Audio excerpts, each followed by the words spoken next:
your first convention panel, right? Second, yeah. It's my first. Oh, okay. And you guys, so you can always tell when a show is like getting support and love when they have an actual booth at a convention like this. And you guys had a Titans booth on the floor. Which is a cool thing.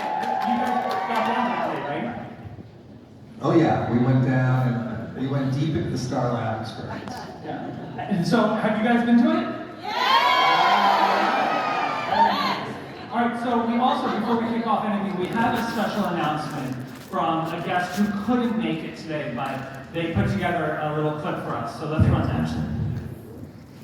I cannot be there with you all, but I am absolutely there in spirit, and I know you guys have been really excited to hear some news. So, drum roll, please. I'm terrible at making drum roll sounds. Somebody else do it for me. Right, go. Season 4 of Titans will be premiering November 3rd on HBO.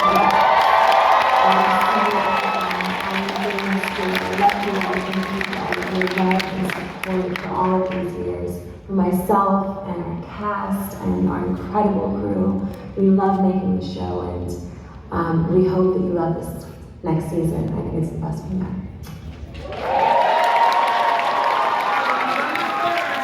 HBO Max would make double episode premiere, correct?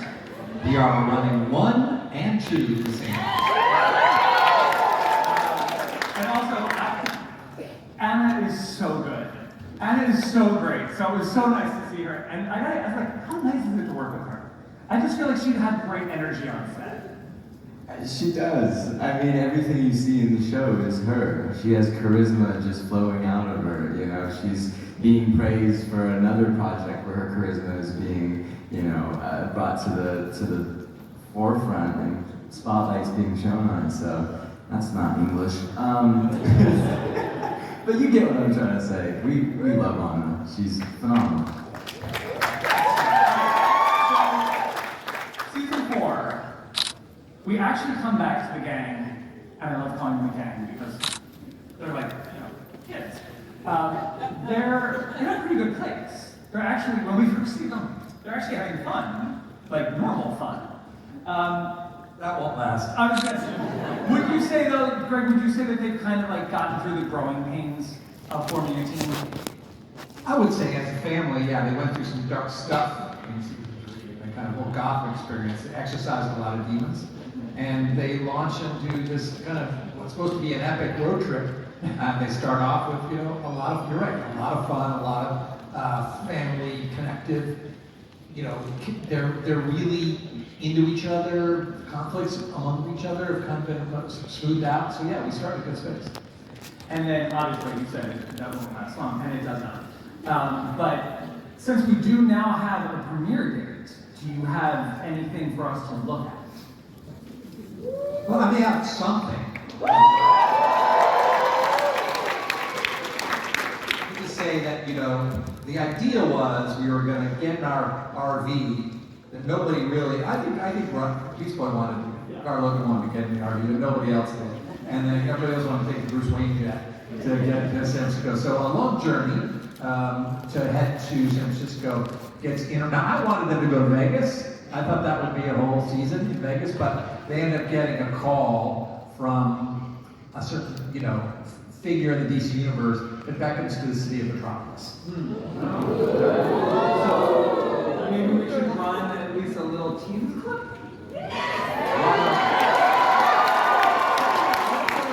Yeah, that's pretty cool. Because that does not say gang having a happy trip together. Well, I should add that Pool of blood. when they go to Metropolis, they've escaped the demons of Gotham, but clearly new demons find them. They do seem to be a bit of trouble magnets. So, Brenton, Dick has worked through so much stuff. The last 3 seasons, he really battled with being a leader who has to deal with a loss that sometimes is kind of in his hands. Does he finally see himself as a suitable leader? Is he comfortable in his skin now? He's more comfortable than past seasons, maybe the most comfortable we've seen, leading the Titans. But you know, like every season, there's a challenge, an obstacle that gets thrown in his way that he has to struggle and try and get around. I mean, this one, it's trying to be the mentor and father figure for the Titans like we've seen, but in a different way. In episode 1, kind of Karen mentions that he wants to meet his father and he tries to set that up, but you know, the father that we all know and love was not available, so we had to settle for the other father. And with that, with that comes a whole set of, you know, questions and problems and challenges that Dick has never faced. You know, should he let him go? What should he tell him? Everyone deserves to know their parents, but his parent's a bad parent. You know, how to handle that. Okay, he's not just a bad parent. Lex Luthor, of all of the things he is, like bad parent is like 11. Exactly.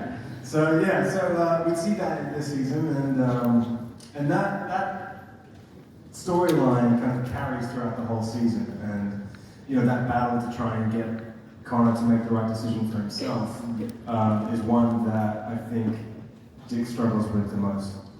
And Connor, so last season it did feel like, last season was kind of like, I just called you Connor tonight. Yeah, it's okay. Sorry, congratulations. I do it too. Right, yeah. So Josh, Connor last season, it was almost like his adolescence. Like, and he enjoyed his adolescence at several points. I really did enjoy it. Yeah. And also, Greg, thank you. Would you say this is the season where he kind of like steps into adulthood? Yeah, he's a big boy now. He's all grown up. He is definitely entering into, I guess you could say, young adulthood.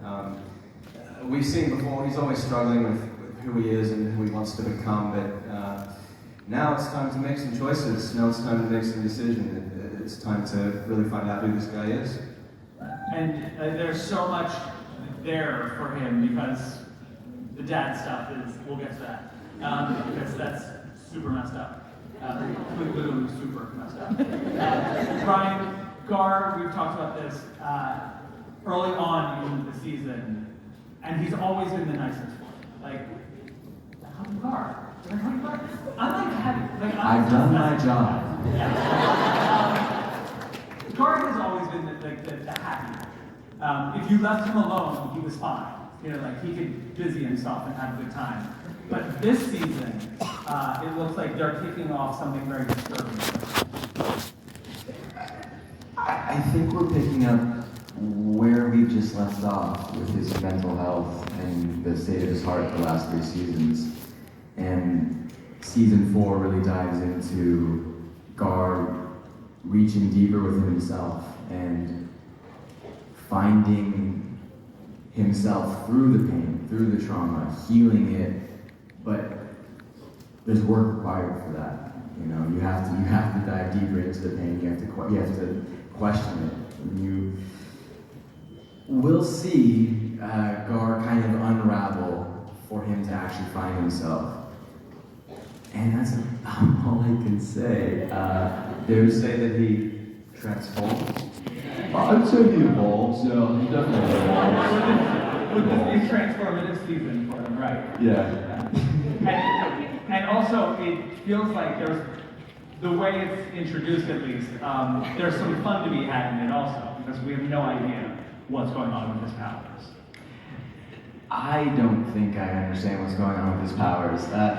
From the animal kingdom standpoint, Gar is really leaning into different types of animals. We get to see transformations we haven't seen before in the previous seasons. And we're going to play with that semi-transformation idea a little bit more this season as well. We saw him kind of conjure the tiger paw mid-fight, and we had another idea we wanted to play with. And yeah, that is another half transformation that we keep, yeah. All right, Greg, we've all seen the announcement that Titus Welliver is coming aboard to play Lex Luthor, but he's a fan? Like, the show has gotten to that point now where like actors are like, hey, I want this role. Well, in a roundabout way, part of the process when you're going after these kind of bigger or well-known actors is you write a letter saying, we'd love you to do the show. I just want to watch this for a second because he's going to be able to do it. He's extraordinary. The process of it, you also make a phone call and you kind of court them.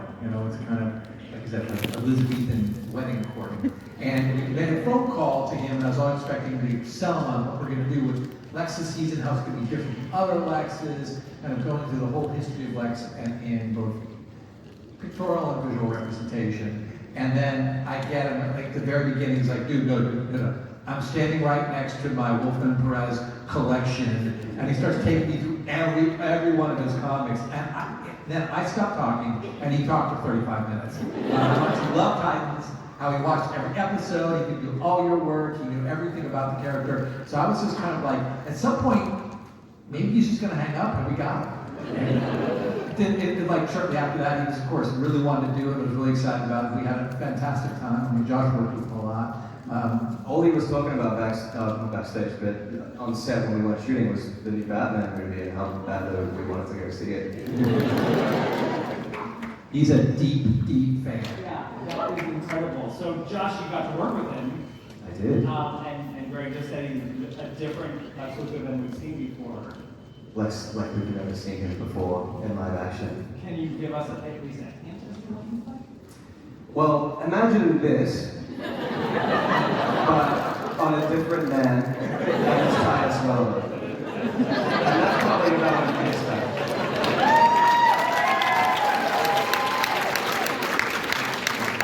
Greg, you moved from Gotham, which is, historically a shithole, to Metropolis. Is that the technical term? I believe so. Like, if you Google it on Google Any Maps. Gothamites in the audience?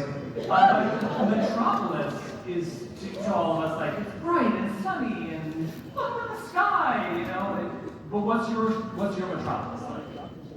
Well, it's funny, we shoot the show in Toronto, as everybody knows, and a lot of the early depictions of Metropolis were based off Toronto. So we got lucky that way. So it is a city of glass and steel. It's a city of light and water. It's ambitious. It's idealistic. It's not cutthroat and dark and haunted.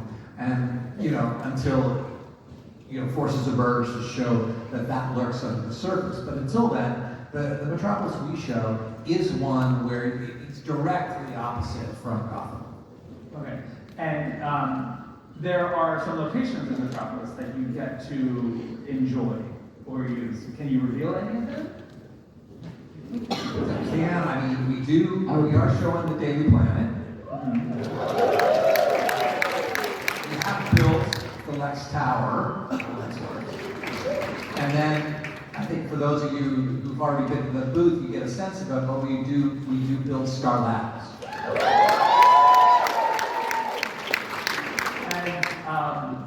I won't reveal anything else about what they do at Star Labs, but you have some interesting action there. Interesting action that our team definitely is. You don't want to miss this first episode. Josh, meeting any absentee dad and mess with somebody's head.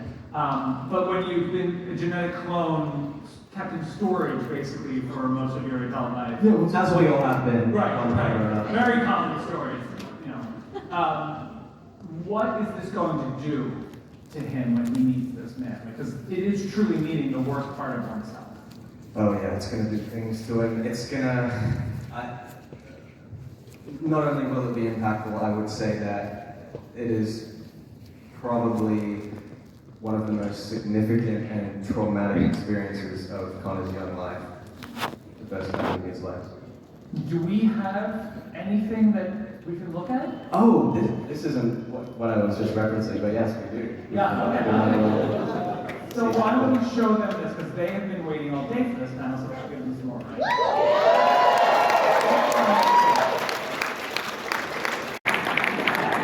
Great, just a text, you could FaceTime. Also, did you guys clap Gar and Raven? Did you guys plot the vein in Josh's forehead? That's not digital. That's real. That's a lot of forehead curls. Yeah. You're in for tips, right?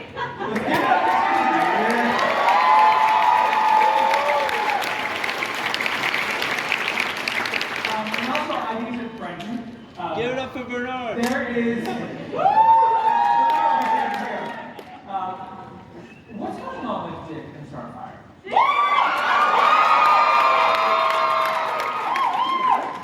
Chemistry. What do you want to be going on? Oh my God! Put your requests into Greg Walker's Instagram account. I mean, obviously they're, like these two, and they really have grown to be a very cool pair. Like they work together well, they understand each other well, they're hot as hell. You're on HBO Max. We're allowed to do things, aren't we? So, but you see it too, right? I see it. Yeah. Look, man, all I can say is like, Anna is just amazing. I love working with her. She's been by my side since the very first episode. As an actor, she's been, by my side. But, Corey has been by Dick's side right from the very beginning, and we got to see a little bit of that in the first season, and it went away for 2 and 3 because I think just story-wise, just there was other things going on, and To screw things up with Barbara. yeah, that's right. It's all my fault. It's all my fault. I did something wrong. I was still trying to figure out what, but I did something wrong. Yeah. And season 4 is the season where we realize, we have feelings for each other, and it starts to flourish again.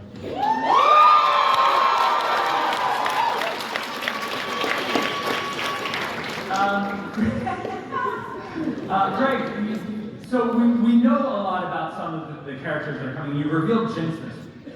And this is the first live-action iteration of the character, correct?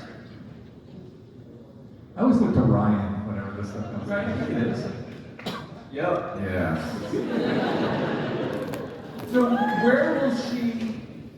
where will Jinx fall into the good versus evil spectrum?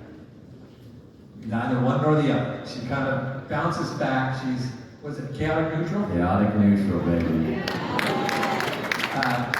She is an unstable but loyal friend of the Titans. Not unstable mentally, but she's definitely, her allegiances shift depending on the situation and her leverage on the situation. So she's someone who is dynamic, deeply powerful, funny, charming, but you just never know where she's going to land. And interesting that you asked Ryan about that. Do you work with her a lot? I have some fantastic scenes with Lisa. Her comedic chops are to be worshipped. So the back and forth between her and I think you guys will really enjoy this season. We were able to just kind of, wherever the set started and wherever the dialogue started, we just asked camera to go another 50 feet back and let us talk nonsense. And maybe it makes it into the show, maybe it doesn't. That's all I'll say. I also turned to Ryan because Ryan's, one of the core 4 members of the Titans, and Ryan is, he's also, Gar is, but so Ryan's deeply knowledgeable about all things Titans.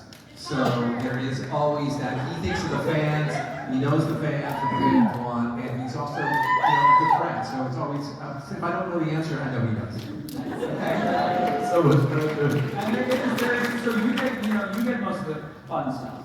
But we're starting to see Dick lighten up a little bit, and even in the first episode where Tim wants to do something, and you make him understand, you've been a member of the Titans for 5 minutes. You immediately take a little bit of heat off of him, which is great to see Dick actually being not so uptight.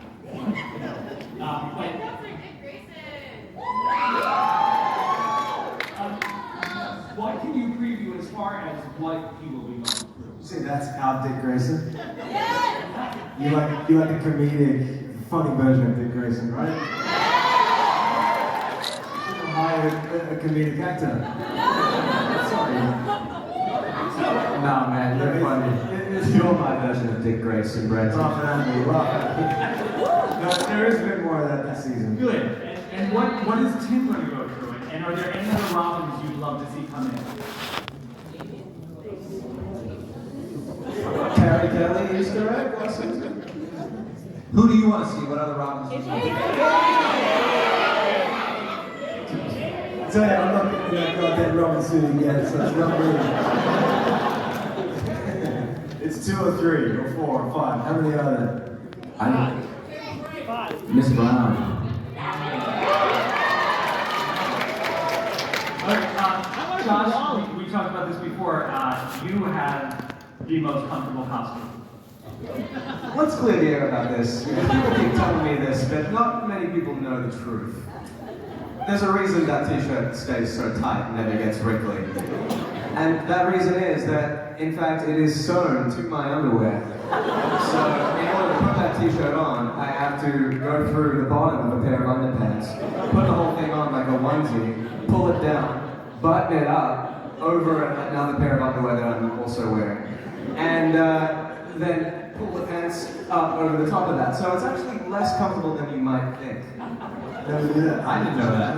I didn't know that. So you're basically in a giant adult onesie. You should see it without the pants. It's actually. I would absolutely do that. We have that clip. That's all I am. It's just a minute. Only fan. That is not safe for work. Is this panel rated, by the way? It's HBO Max, we can say anything. Exactly. So your costume is incredibly complicated. Like that looks like it's heavy as hell. Shout out to the costume makers. It is. You know what? It's not too bad fresh. Fresh. But after a day of sweat, blood, and tears, I feel for the costume ladies who have to peel that thing off me. Yeah. When you upgraded to that suit, did it change the way you had to take on fight sequences? You know what? It didn't because of the design. It was made in a way that prioritized movement over look. I mean, it looks great, but it was made to perform it. So myself and my stunt double and stuff can do everything over the shoulder. It's very hard, but there's not really many over the shoulder things that look very cool. So you won't be lifting anyone up above you? No, and bow staff is quite hard. So no Nightwing swirls over the shoulder, but he doesn't have that tool. Okay. Speaking of costumes, Ryan, you also get an upgrade this season. In a very interesting way. And I believe, before we see it, I want to hear about it. What was this like? Was this something you were like petitioning, like, let's get this going?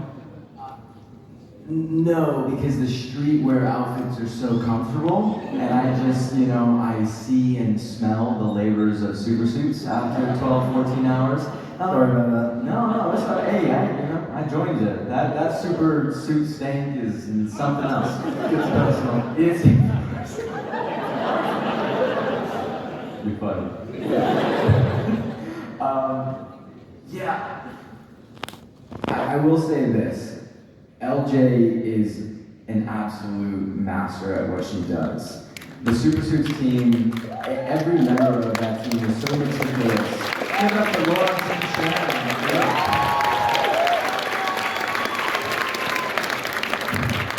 Something I'll share with you guys. The first time I went in for the fitting for this suit that you may or may not see in a moment, LJ kind of pulled me aside. She says, we have paint samples. We have 2 colors here, red and purple. And the Teen Titans fan in me wanted that purple, but we tonally have set the Wolfman Perez era into the modern age, and the red and white looks phenomenal. And I wanted to make sure the tone remained so like the purple didn't just stand out randomly. Just know that we did think about it for those Teen Titans heads in here, but the red and white look amazing.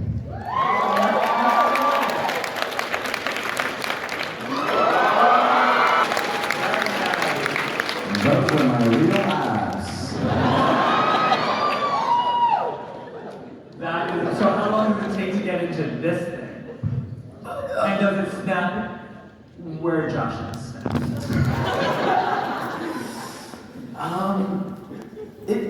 It's a process. It's a process. If you look at the shoes, we got the 5 fingers. The not 5 fingers, but 5. That's not. I think they're called 5 on 5 fingers. Okay, fantastic. So I have socks that are, I got the little toe socks, and then I got the underlayer, and then I got a suit, a little muscle suit, underneath, and then the suit, and then the boots, and then it's labor intensive. So once I'm in it, I just choose to be in it as long as I can. But it looks incredible. And when I put on the final product, I just looked at LJ and I honestly almost started crying because I've been in the super suit before, and the lack of attention on that one showed, and the amount of attention to detail shows on this one. I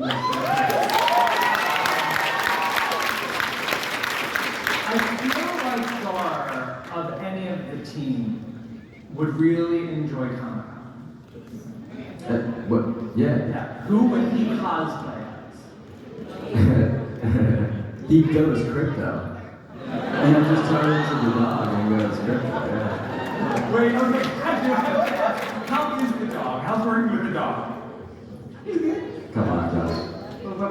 We had Pepsi was our new pup for season 3, and you can kind of tell if you watch closely those episodes. He's a little small. He's grown up since then, and the crypto trainers, the team actually adopted him. So he's been with them full time between seasons, and he's just been training. And they worked so hard to get him to a place where he's just an absolute pro now. So the crypto that is in the show this season is just the best working crypto out there. There's 2, no? There's 2 dogs. There are 2. So the There's only one. Wrigley's back as well. He's become a little bit of a diva. Like he'll work for treats, but he bumped his prices up, and Pepsi's young and hungry, so I don't know what Wrigley's gonna last, but There's one that wants to bite me on the balls, and there's one that doesn't. That's all I know, man. And, the one that wants to bite me on the balls, of course, looks amazing and is better, but some of our directors that aren't paying attention don't know. And so I usually say, like, you won't be able to tell, just get the nice one in, get the older nice, I'm just gonna leave it there. So, Brenton, what do you, as the team leader, what can you tell us about the other villains that are coming to town this year? Because we have some very interesting ones. I mean, you guys saw it on Instagram. You saw the reveals of like Brother Blood, and like, what can you tell us about these people coming to town and what are they going to do? That's a good question. To answer that without spoiling it all for you guys. Basically, we're hit at the beginning of the season, episode 1, the first episode you guys will see, with a villain that we don't know anything about, hitting us with powers as a confident team. We've been firing on all cylinders. We've just worked really well together in Gotham City to defeat Crane, and we're leaving that city and basically starting fresh, feeling good. Nightwing is confident. He's succeeded as a mentor, as a leader, and we get throttled by this villain who kind of beats us all at our own game. And there's a supernatural element to that Dick Grayson just does not understand, and has to try and figure out who to get into the team to help him understand who it is, what powers they have, and how to defeat them. So he goes and finds Jinx, who knows more about the occult and supernatural and magic, and she helps him in the times figure out who it is. All right, and I can say, like, you have Joseph Morgan. Yeah. He's Brother Blood and Franco Potente from Mongola Run as the Mother Mayhem, which is amazing. And I believe we have a clip of. Right? We do. We do. we need to hype this up. This year, we've never done that before, and so we go into elements of kind of magic in it because we're in the world of Brother Blood and Mother Mayhem. And what we're about to see is a battle of magic versus Titan's powers that goes almost nuclear. All right, let's roll this. them together in a room. Honestly, they show up in any town and they're doomed. The locals are screwed. I feel like they're going to need more than Jinx.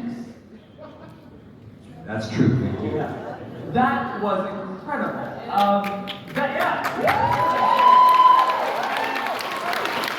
Wow. And how about like when you get to do these group battle scenes? Like when the whole team, when you get to say something like suit up, which is so cool. And then to like have everybody on set and working in their suits and knowing that how cool it's going.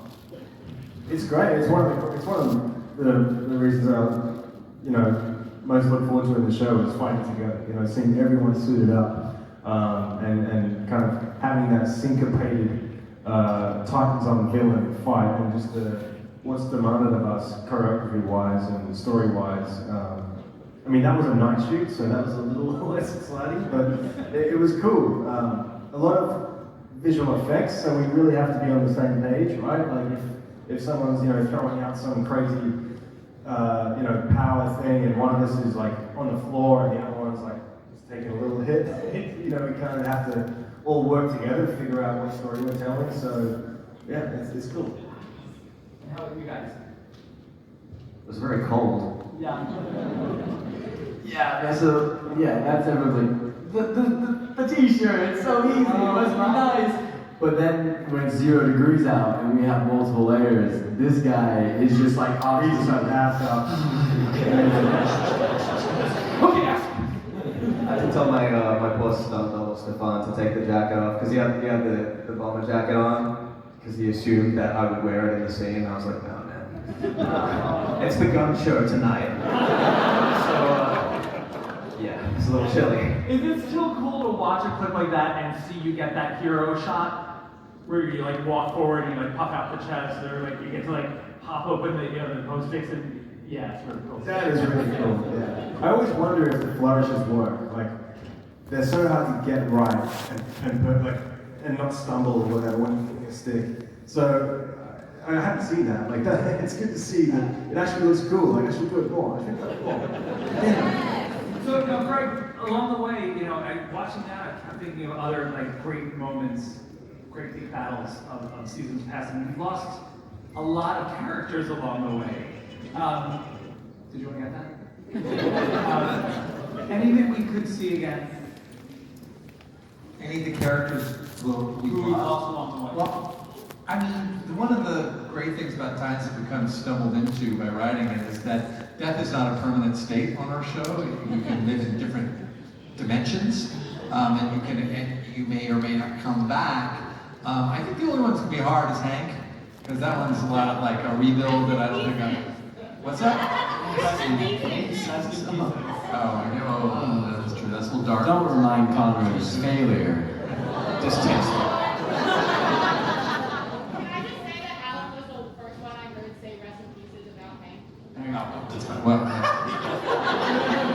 So are we going to tell Alan Richard he can't say something? And then it's like 8 feet wide. Jack Reacher shows up and calls for all that. So you think you could tell us right now if they were coming back, but would you at least tease? We would love to see some characters come back, and there are a few from the past who emerged this season and come for the catacombs of Titans history. Showrunner. Nice, right? That's the coolest thing. It's like you have a history now. Like you can pull in these characters and have them come back and play with the team again. Well, that's one. I mean, we've had so many good actors and so many great characters in the Titans, both in the books and then on our show. It's exciting to think about that playground of who you can bring back and play with. Yeah, I need Blackfire back. Oh. I just ate that up. She's so great. And she's the one who could really give these guys like a pain in their body. Yeah. They kind of need trouble. Is there a preseason Titans camp that you guys have to go through, like to get back into Titan condition? There was at the beginning of season 3, wasn't there? We did a boot camp. And Is that the one where we all stayed at home for 6 months and didn't leave our houses? that was it. It's pretty rough. Jason, Koriand'r, who plays Jason Todd, did we all did a weapons camp, just to he shoots guns, and we kind of all did it together. I mean, we didn't go shoot guns or anything, but we had a guy teach us, and specifically him, how to wield the weapon. But for this one, I guess we didn't, right? Not collectively as a team, but I guess we did our own preparation. This is a show where these gentlemen spend a lot of time in the gym, working very hard, to stay in shape for their suits, but also athletically what's required for their stunts. Because they do a lot of the bulk of the stunt work they do on their own as well. So while we have this amazing stunt team, a lot of what you see is these guys doing it. So they have to stay in a lot of athletic shape. Brian is also now spending his time in a music studio, I hear. What? Are you doing music? Am I? Is one of you doing Oh, Brenton is, so maybe. Brenton, you're the one that's doing Yeah, it, Brian, me as well. That is your doing music. Are you? Yeah, I'm taking some. He is now. Yeah, well, you might want to collab with him. What is his music situation? I have a record coming out later in the year, and thank you. I wrote it and recorded it during the shooting of season 3 because it was in COVID. It was, we shot through the pandemic. It was a long season. We were all there for about 10 months. We had a huge break in between. It was about 6 to 8 weeks because of the pandemic. Me and my family couldn't fly home to Australia. So I've been wanting to do it for a long time. I've had it on the guitar for many years and just decided to bite the bullet and get some songs down. So hopefully I'll share that with you at the end of the year. Well, I've got to wrap this. I want to thank you guys. First of all, this is one of my favorite shows, and I believe it may be your favorite show as well. You talked about it. This is a hard one to get right because the Titans look it's a bit much on paper, and you guys have done such a great job of translating it. What would you say the theme of season 4 is? Individually? Yeah, go ahead. I would say it sticks with the ongoing thread of family, in terms of character and story, and it's something that Greg likes, has stuck with since season 1. This idea that these, people that have had bad things happen to them, or for whatever reason they find themselves alone, have found this team that they can feel like they're doing good things together, and that idea that we need to be together in order to defeat the baddie is something that runs true throughout every season, but I think the most so in season 4, alongside the visuals, which the visuals were always fantastic, season after season. But I think every character has a slightly different journey this season. At least for me, my major takeaway was kind of discussing mental health and the trauma from the previous 3 seasons really being kind of extinguished through deep reflection and being able to show up for people better once you show up for yourself. And that was like kind of my favorite theme or takeaway from the season. for sure.